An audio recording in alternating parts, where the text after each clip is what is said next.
5, 4, 3, 2, 1, open your mind. Kembali lagi di studio Main. Nah, sekarang di studio kita kedatangan tamu seorang politikus senior nih. Nah, dia adalah Mas Abdul Arif. Selamat siang, Mas. Selamat Amit siang. Giri. Oke. Ya. Oke, Mas Abdul Arif nih. Saya panggil Mas Arif ya. Oke. Nah, Mas Arif, ini kan yang lagi hangat-hangatnya. Ini kan ada berita tentang Gibran Rakabuming tuh. Oke. Terkait dengan kasus bansos. Ya. Nah, menurut Mas Arif gimana, Mas? Ya, saya prihatin Nggih. karena ada berita seperti ini. Ya, mudah-mudahan Gibran nanti bisa membuktikan dia tidak terlibat ya. Iya, amin. Tapi seumpama ini Oke. terlibat, ini akan jadi skandal besar. Oke. Karena anak presiden, Iya, oke. calon wali kota yang sebentar lagi dilantik, Oke. tersangkut kasus korupsi. Ini mudah-mudahan tidak terjadi sampai di sana. Oke. Nah, ini kalau melihat keluarga dari Pak Presiden nih, ya kan, itu kan dulu Kaisang, Gibran itu kan nggak tertarik dunia politik. Iya. Nah, menurut Mas Arif pandangannya gimana, Mas?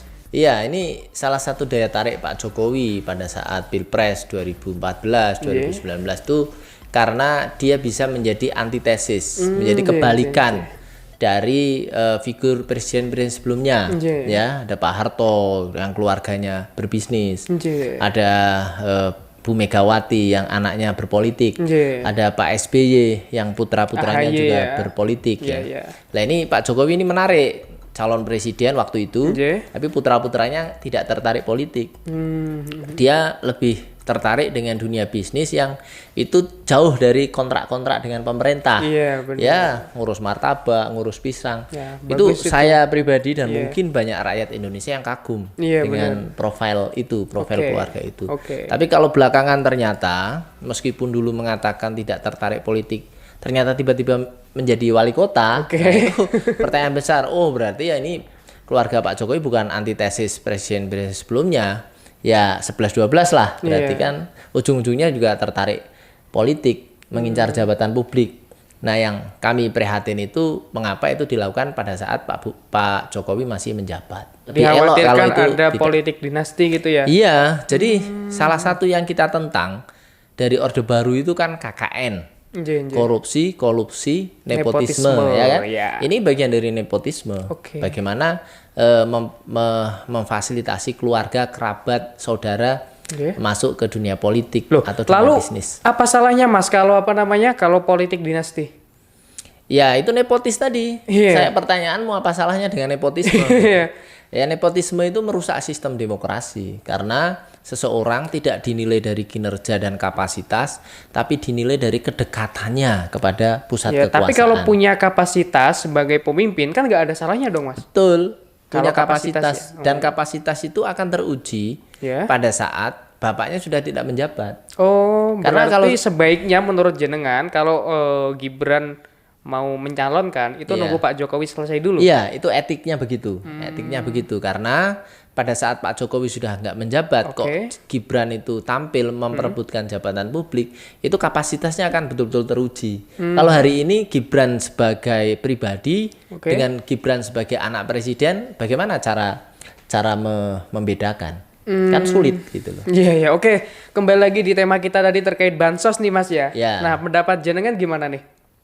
Ya, ini satu Pilkada ya. Iya, korupsi itu kejahatan. Tapi mengambil haknya warga miskin, bansos, bantuan sosial untuk orang miskin, itu lebih jahat lagi, sangat jahat. Karena yang diambil itu haknya orang miskin. Mereka sudah miskin, sudah tidak berdaya, sudah menjadi korban COVID, haknya masih diambil. Itu Nah, ini luar terkait biasa. kasus Mensos kemarin tuh, Mas ya. Iya. Yang ngambil katanya dapat jatah dari dana bansos tuh ya kan. Iya. Nah, itu sampai 17 M loh, Mas. Iya, Mas ya. Ya, itu kan baru yang ditangkap tangan ya, uang yang diambil KPK. Iya, baru kulitnya gitu menurut Iya, Mas Arif. desainnya, kesepakatan balik layarnya itu kan dalam penyelidikan KPK, itu kan diduga menteri itu dapat jatah 10.000 per paket. 10.000 per paket. 10.000 rupiah per paket. Kalau paketnya ada sekian juta ya dikalikan aja. Konon mencapai lebih dari 200 miliar. Wow, itu duit semua itu, Mas ya? Ya, mungkin ada daun pisangnya juga. Oke Mas, ini dengar-dengar kan di sosial media itu ramai juga terkait aliran korupsi dana bansos itu untuk pendanaan pilkada nih. Iya. Adalah salah satu media ya, Iya. salah satu media tulis, media online juga. Nah itu bagaimana Mas Arief melihat apa ya berita ini Mas? Ya ini bagian dari model pilkada kita yang masih marak money politik ya. Di mana kekuatan kemenangan kandidat tidak ditentukan oleh kapasitasnya, integritasnya, prestasinya, tetapi dari logistiknya, dari dananya. Ya, karena pragmatisme itu. Nah, di situ kan partai-partai akan berlomba-lomba bagaimana calonnya ini menang. Salah satunya dengan menyuntikkan logistik. Ya, kalau itu benar, ya ini semakin meneguhkan kecurigaan publik bahwa ini bukan perlombaan adu prestasi, tetapi adu banyak-banyakan uang. Kalau itu terjadi ya KPK harus berani menelusuri, ya, tidak hanya berhenti di menteri, tapi juga aliran uangnya itu ditelusuri, partai-partai tertentu yang memang dialiri oleh uang itu, kandidat-kandidat tertentu, calon pilkada yang dialiri harus diusut, diinvestigasi dan diproses hukum. Nah, agar ada efek jera dan keadilan bagi semuanya. Nah ini Mas, ini kan hal-hal semacam itu kan kayak semacam udah adat gitu budaya di elit politik lah. Nah Mas Arief sebagai politisi nih ya, itu gimana Mas caranya untuk memutuskan adat seperti ini Mas? Ya sebenarnya ini terpulang ke masyarakat ya. Masyarakat kita ini ingin memiliki pemimpin yang kredibel, yang bersih, yang mampu mengubah ke arah yang lebih baik atau tidak itu. Pada saat kemudian budaya seperti ini yang mengelola ya, mengejala, kita akan sulit mendapat pemimpin yang baik. Proses problemnya itu masyarakat ini sebenarnya sudah memberi kesempatan kepada beberapa elit. Kan banyak tuh di awal reformasi bupati, wakil bupati, anggota DPR yang dipilih oleh masyarakat tanpa iming-iming uang kan banyak. Nah cilakanya mereka ini nggak bisa membalas dukungan masyarakat ini, malah sebagian dari mereka juga masuk tahanan, ikut korupsi. Ini masyarakat kan jadi apa ya, frustasi. Ternyata sama aja. Gitu loh. Nah harapan saya jangan putus asa. Orang baik, politisi yang betul-betul ingin berjuang untuk masyarakat itu banyak. Tetapi sebagian dari mereka tidak memiliki uang yang cukup untuk ikut berkontestasi. Ini pertanyaan pribadi Mas. Mas Arief kan politisi nih. Jujur nih. Pernah korupsi nggak Mas? Ya kalau terencana kemudian direncanakan dengan niat untuk korupsi, alhamdulillah sampai hari ini saya masih bisa menjaga ya. Alhamdulillah. Tetapi kalau mungkin secara tidak sengaja ada uang mampir ke laci saya atau ke kantong saya, ya saya nggak munafik. Ya mudah-mudahan itu dimaafkan.